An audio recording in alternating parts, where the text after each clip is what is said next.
أعوذ بالله من الشيطان الرجيم. بسم الله الرحمن الرحيم. الرحمن علم القرآن خلق الإنسان علمه البيان. الشمس والقمر بحسبان والنجم والشجر يسجدان والسماء رفعها ووضع الميزان ألا تطغوا في الميزان وأقيموا الوزن بالقسط ولا تخسروا الميزان والأرض وضعها للأنام فيها فاكهة والنخل ذات الأكمام والحب ذو العصف والريحان فبأي آلاء ربكما تكذبان خلق الإنسان من صلصال كالفخار وخلق الجان من مارج من نار فبأي آلاء ربكما تكذبان رب المشرقين ورب المغربين فبأي آلاء ربكما تكذبان مرج البحرين يلتقيان بينهما برزخ لا يبغيان فبأي آلاء ربكما تكذبان يخرج منهما اللؤلؤ والمرجان فبأي آلاء ربكما تكذبان وله الجوار المنشآت في البحر كالأعلام فبأي آلاء ربكما تكذبان كل من عليها فان ويبقى وجه ربك ذو الجلال والإكرام فبأي آلاء ربكما تكذبان يسأله من في السماوات والأرض كل يوم هو في شان فبأي آلاء ربكما تكذبان سنفرغ لكم أيها الثقلان فبأي آلاء ربكما تكذبان يا معشر الجن والإنس إن استطعتم أن تنفذوا من أقطار السماوات والأرض فانفذوا لا تنفذون إلا بسلطان فبأي آلاء ربكما تكذبان يرسل عليكما شواظ من نار ونحاس فلا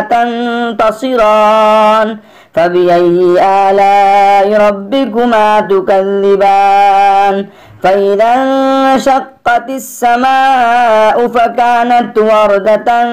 كالدهان فبأي آلاء ربكما تكذبان فيومئذ لا يسأل عن ذنبه إنس ولا جان فبأي آلاء ربكما تكذبان يعرف المجرمون بسيماهم فيؤخذ بالنواصي والأقدام فبأي آلاء ربكما تكذبان هذه جهنم التي يكذب بها المجرمون يطوفون بينها وبين حميم آن فبأي آلاء ربكما تكذبان ولمن خاف مقام ربه جنتان فبأي آلاء ربكما تكذبان ذواتا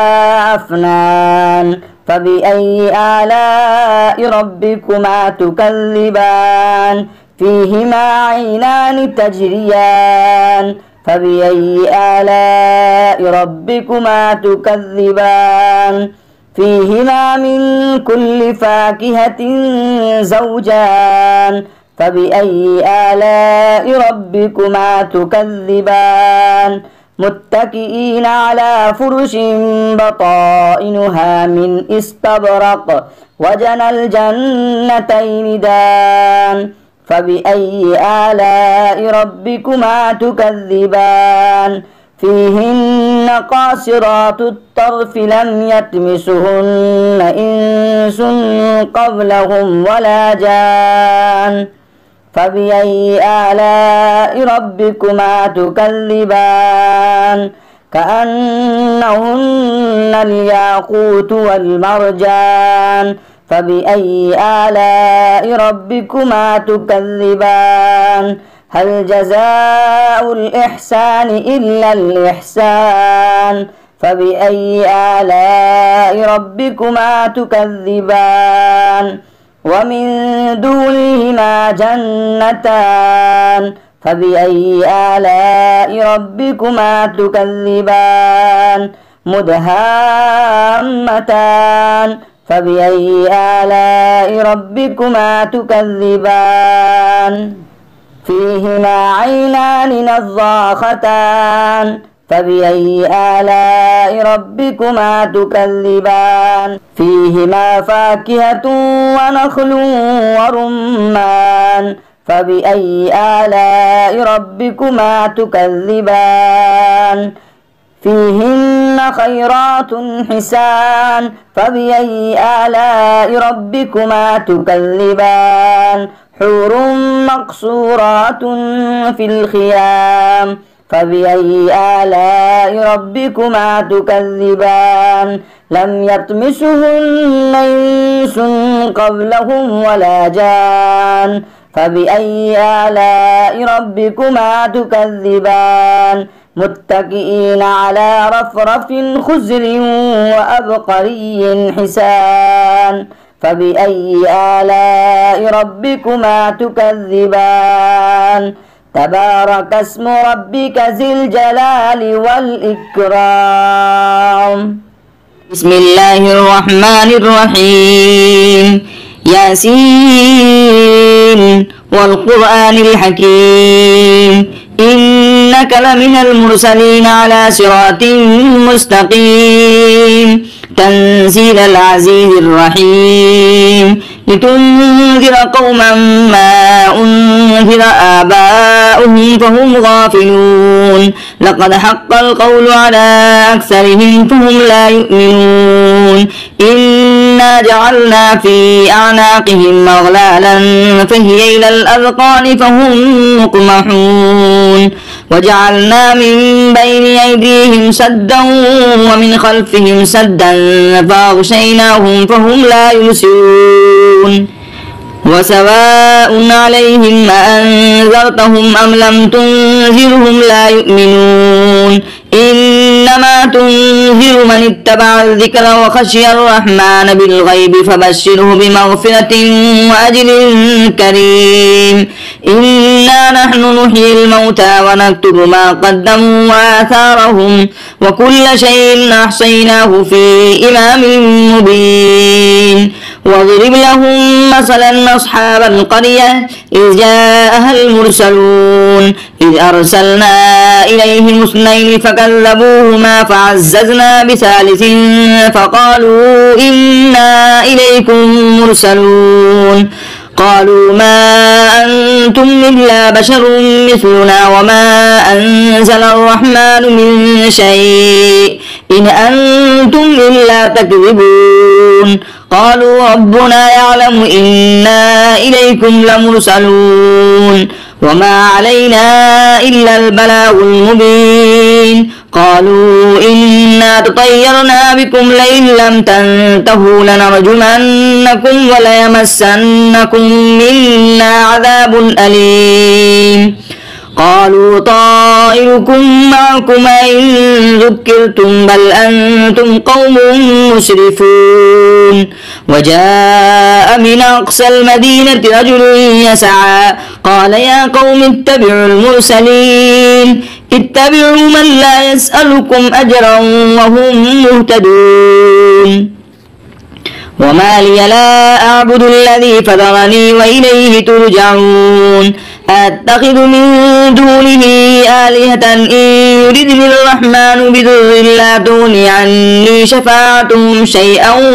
ولا ينقذون إني إذا لفي ضلال مبين إني آمنت بربكم فاسمعون قيل ادخلوا الجنة قال يا ليت قومي يعلمون بما غفر لي ربي وجعلني من المكرمين وما أنزلنا على قومه من بعده من جند من السماء وما كنا منزلين إن كانت إلا صيحة واحدة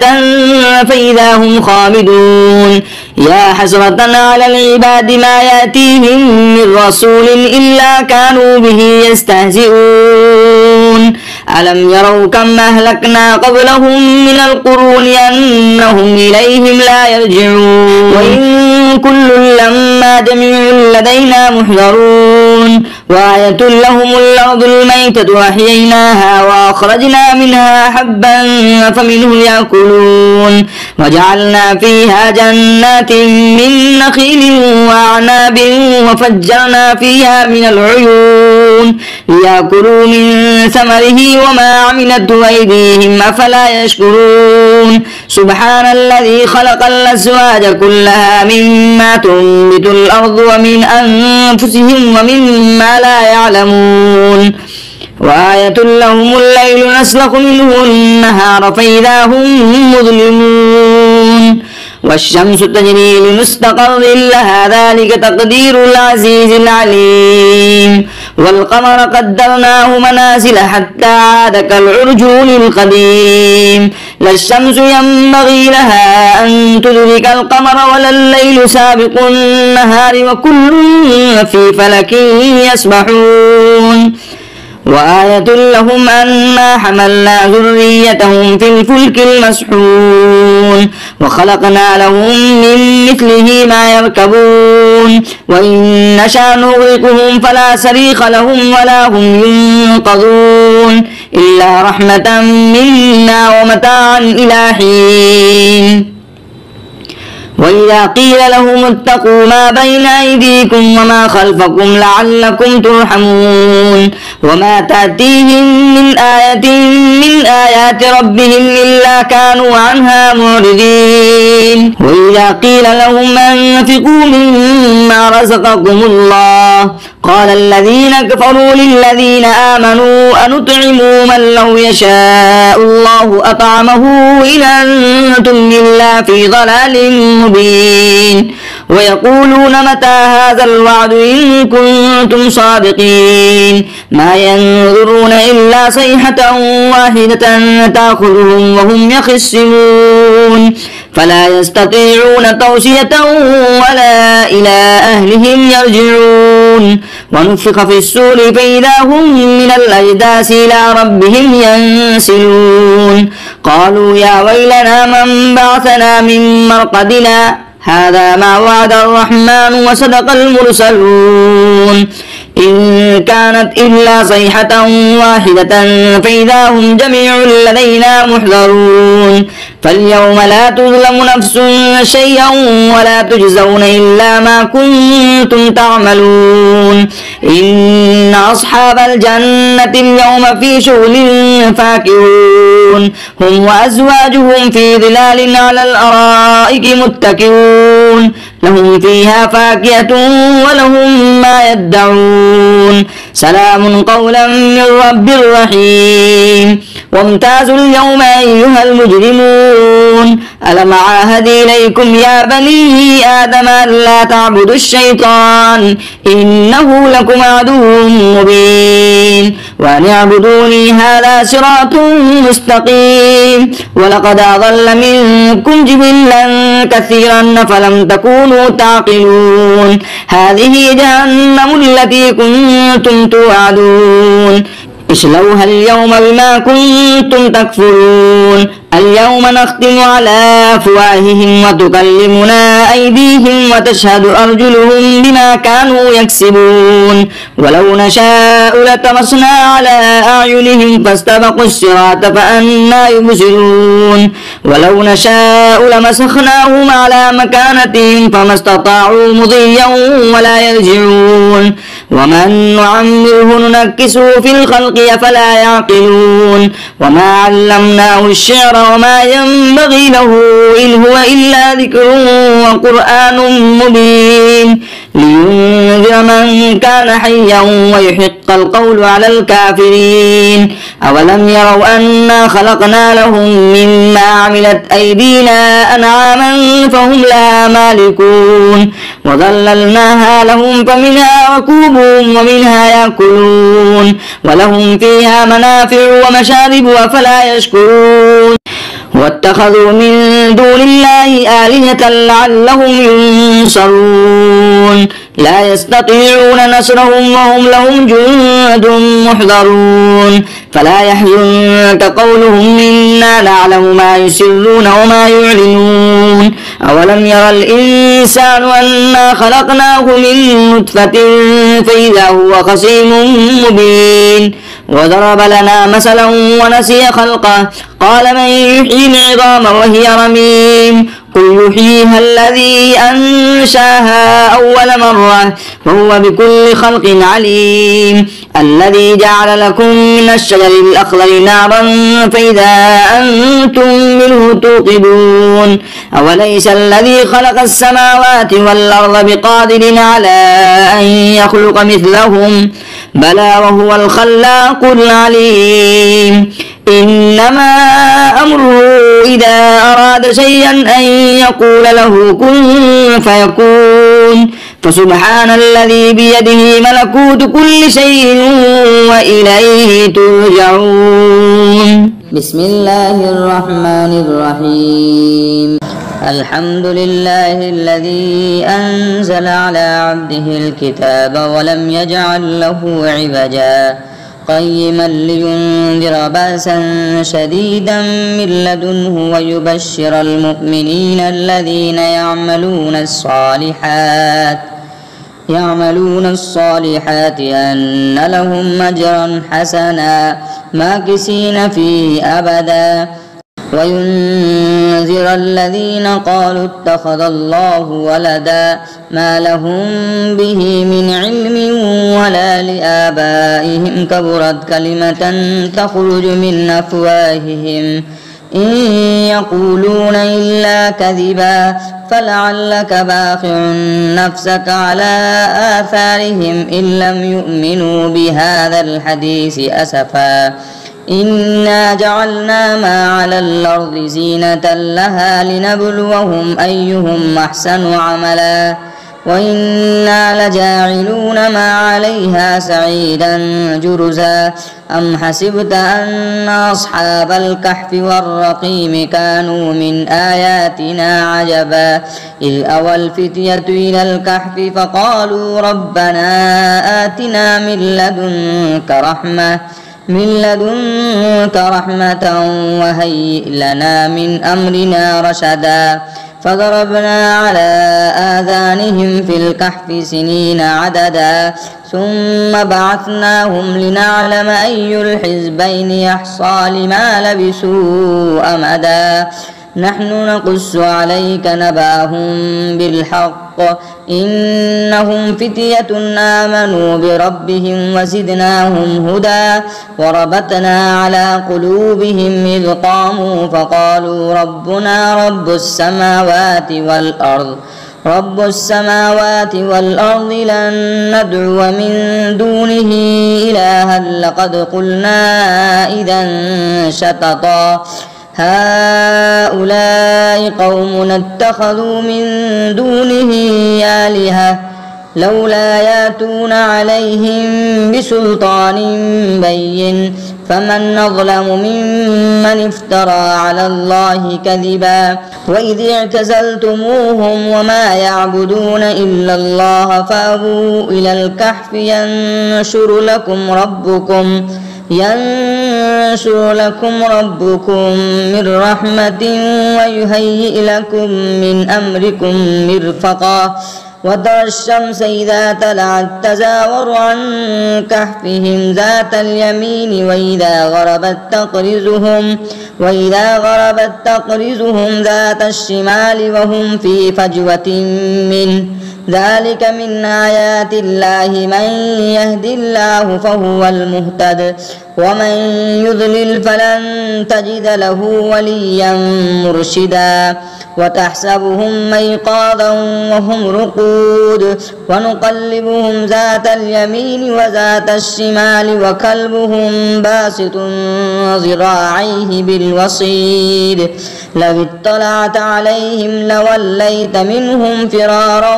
ولملئت منهم رعبا وكذلك بعثناهم ليتساءلوا بينهم قال قائل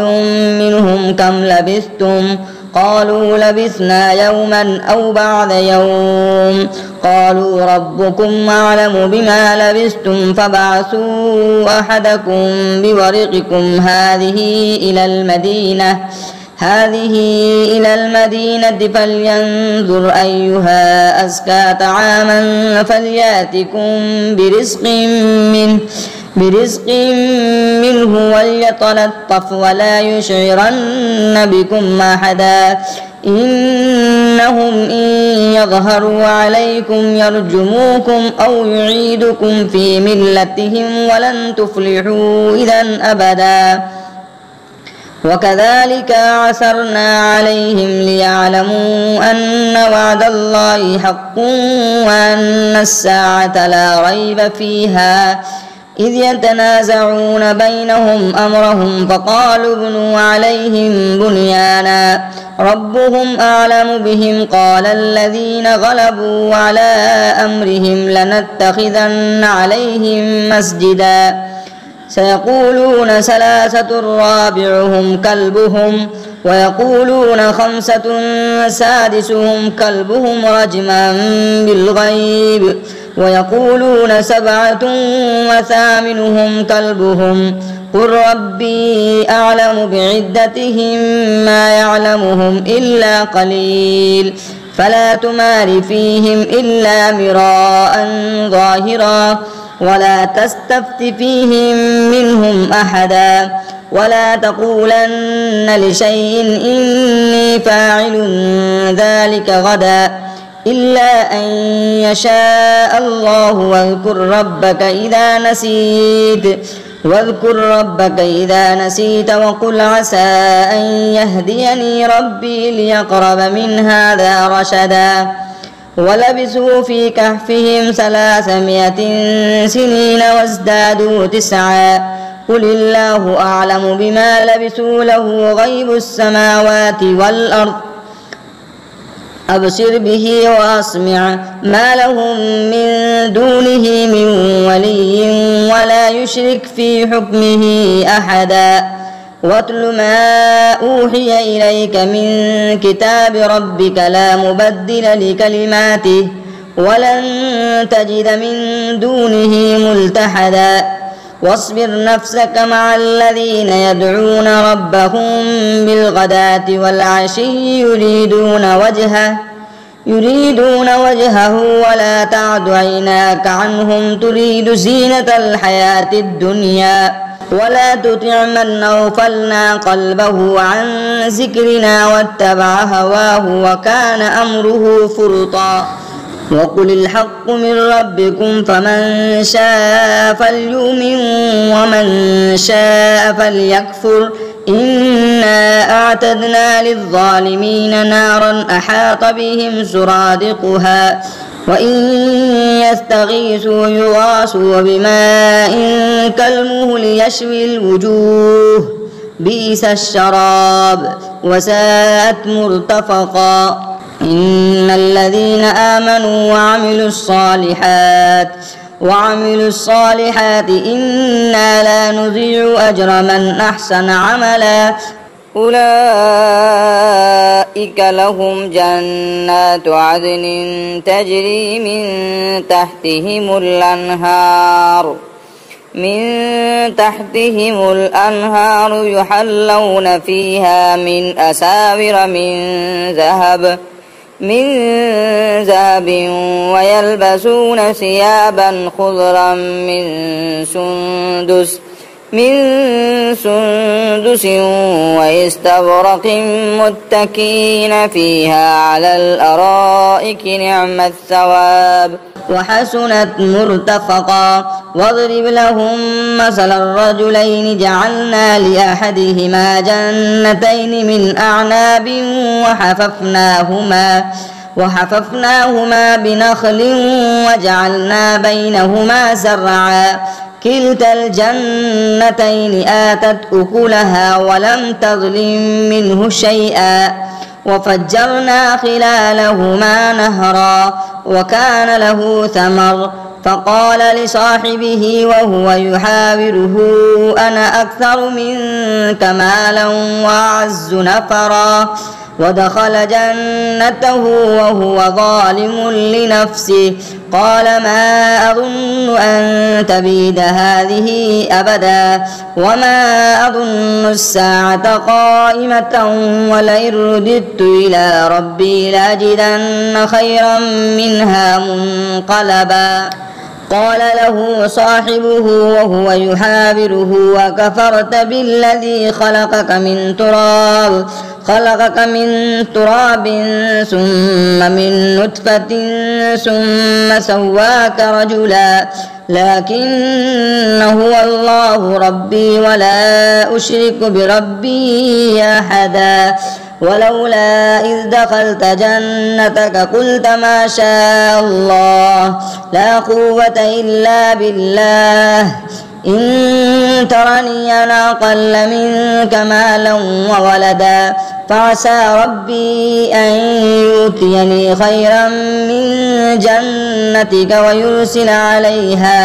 ويرسل عليها حسبانا من السماء فتصبح سعيدا زلقا أو يصبح ماؤها غورا فلن تستطيع له طلبا وأحيط بثمره فأصبح يقلب كفيه على ما أنفق فيها وهي خاوية على عروشها ويقول يا ليتني لم أشرك بربي أحدا ولم تكن له فئة ينصرونه من دون الله وما كان منتصرا هنالك الولاية لله الحق هو خير ثوابا وخير عقبا واضرب لهم مثل الحياة الدنيا كماء إن أنزلناه من السماء فاختلط به نبات الأرض فأصبح حسيما تذروه الرياح وكان الله على كل شيء مقتدرا المال والبنون زينة الحياة الدنيا والباقيات الصالحات خير عند ربك ثوابا وخير أملا ويوم نسير الجبال وترى الأرض بارزة وحشرناهم فلم نغادر منهم أحدا وعرضوا على ربك صفا لقد جئتمونا كما خلقناكم أول مرة بل زعمتم أن لن نجعل لكم موعدا ووضع الكتاب فترى المجرمين مشفقين مما فيه ويقولون يا ويلتنا ما لهذا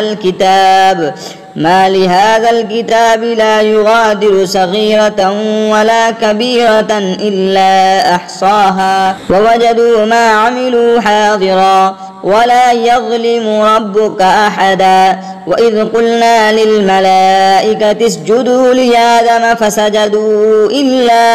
إبليس كان من الجن ففسق عن أمر ربه أفتتخذونه وذريته أولياء من دوني وهم لكم عدو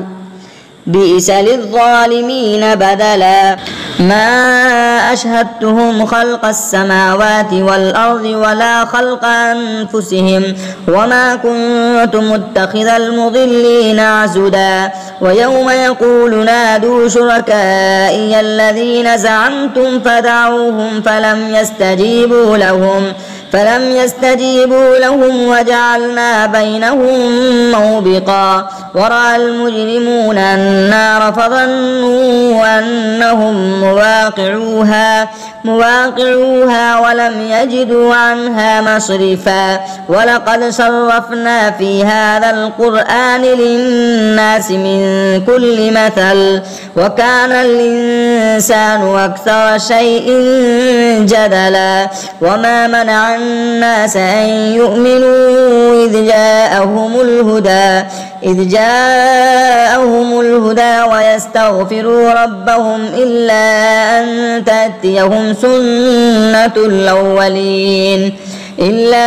أن تأتيهم سنة الأولين أو يأتيهم عذاب قبلا وما نرسل المرسلين إلا مبشرين ومنذرين ويجادل الذين كفروا بالباطل ليدحضوا به الحق واتخذوا آياتي وما أنذروا هزوا ومن أظلم ممن ذكر بآيات ربه فأعرض عنها ونسي ما قدمت يداه إنا جعلنا على قلوبهم أكنة أن يفقهوه وفي آذانهم وقرا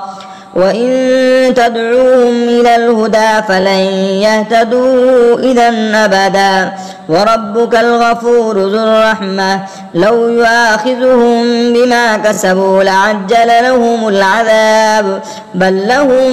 موعدا لن يجدوا من دونه موئلا وتلك القرى أهلكناهم لما ظلموا وجعلنا لمهلكهم موعدا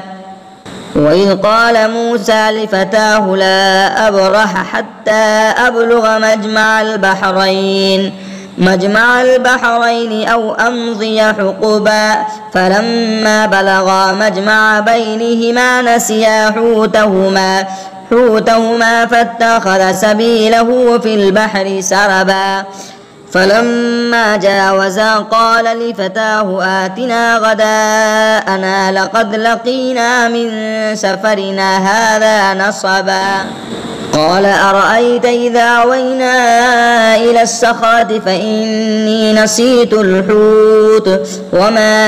أنسانيه إلا الشيطان أن أذكره واتخذ سبيله في البحر عجبا قال ذلك ما كنا نبغي فارتد على آثارهما قصصا فوجدا عبدا من عبادنا آتيناه رحمة من عندنا وعلمناه من لدنا علما قال له موسى هل أتبعك على أن تعلمني مما علمت رشدا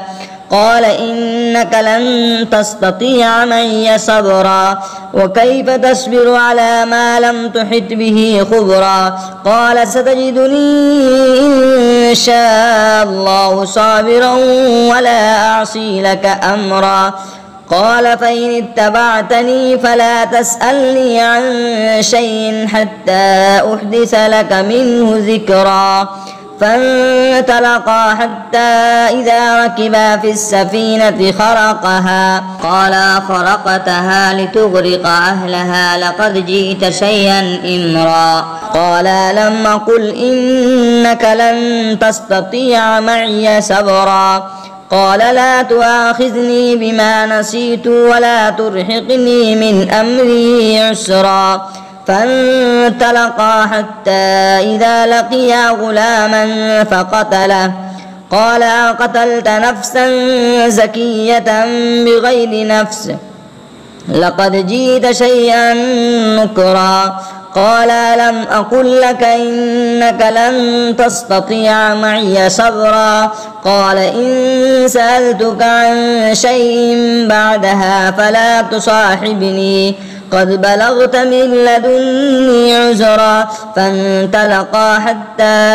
إذا أتيا أهل قرية استطعما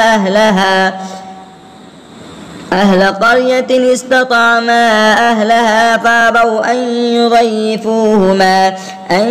يضيفوهما فوجدا فيها جدارا يريد أن ينقض فأقامه قال لو شئت لاتخذت عليه أجرا قال هذا فراق بيني وبينك سأنبئك بتأويل ما لم تستطع عليه صبرا أما السفينة فكانت لمساكين يعملون في البحر فأردت أن أعيبها وكان وراءهم ملك يأخذ كل سفينة غصبا وأما الغلام فكان أبواه مؤمنين فخشينا أن يرهقهما طغيانا وكفرا فأردنا أن يبدلهما ربهما خيرا منه زكاة وأقرب رحما وأما الجدار فكان لغلامين يتيمين في المدينة وكان تحته كنز لهما وكان أبوهما صالحا فأراد ربك أن يبلغا أشدهما ويستخرجا كنزهما رحمة من ربك وما فعلته عن أمري ذلك تأويل ما لم تستطع عليه صبرا ويسألونك عن ذي القرنين قل سأتلو عليكم منه ذكرا إنا مكنا له في الأرض وآتيناه من كل شيء سببا فأتبع سببا حتى إذا بلغ مغرب الشمس وجدها تغرب في عين همية وجد عندها قوما قلنا يا ذا القرنين إما أن تعذب وإما أن تتخذ فيهم حسنا قال أما من ظلم فسوف نعذبه ثم يرد إلى ربه فيعذبه عذابا نكرا وأما من آمن وعمل صالحا فله جزاء الحسنى وسنقول له من أمرنا يسرا ثم أتبع سببا حتى إذا بلغ مطلع الشمس وجدها تطلع على قوم لم نجعل لهم من دونها سترا كذلك وقد أحطنا بما لديه خبرا ثم أتبع سببا حتى إذا بلغ بين السدين وجد من دونهما قوما لا يكادون يفقهون قولا قالوا يا ذا القرنين إن يأجوج وماجوج مفسدون في الأرض فهل نجعل لك خرجا على أن تجعل بيننا وبينهم سدا قال ما مكني فيه ربي خير فاعينوني بقوة نجعل بينكم وبينهم ردما آتوني زبر الحديد حتى إذا ساوى بين الصدفين قال انفخ حتى إذا جعله نارا قال آتوني أفرغ عليه قطرا فما استطاعوا أن يظهروه وما استطاعوا له نقبا قال هذا رحمة من ربي فإذا جاء وعد ربي جعله دكا وكان وعد ربي حقا وتركنا بعضهم يومئذ يموج في بعض ونفخ في الصور فجمعناهم جمعا وعرضنا جهنم يومئذ للكافرين عرضا الذين كانت أعينهم في غطاء عن ذكري وكانوا لا يستطيعون سمعا أفحسب الذين كفروا أن يتخذوا عبادي من دوني أولياء إنا أعتدنا جهنم للكافرين نزلا قل هل ننبئكم بالأخسرين أعمالا الذين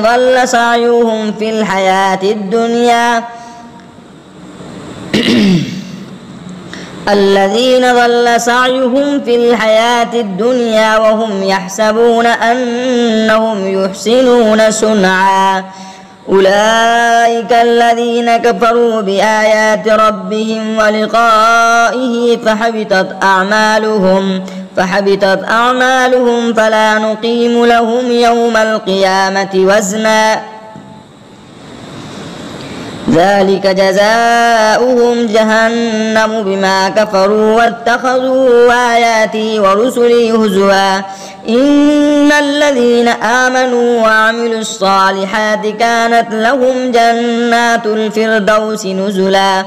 خالدين فيها لا يبغون عنها حولا قل لو كان البحر مدادا لكلمات ربي لنفد البحر قبل أن تنفد كلمات ربي ولو جئنا بمثله مددا قل إنما أنا بشر مثلكم يوحى إلي أنما إلهكم إله واحد فمن كان يرجو لقاء ربه فليعمل عملا صالحا ولا يشرك بعبادة ربه أحدا.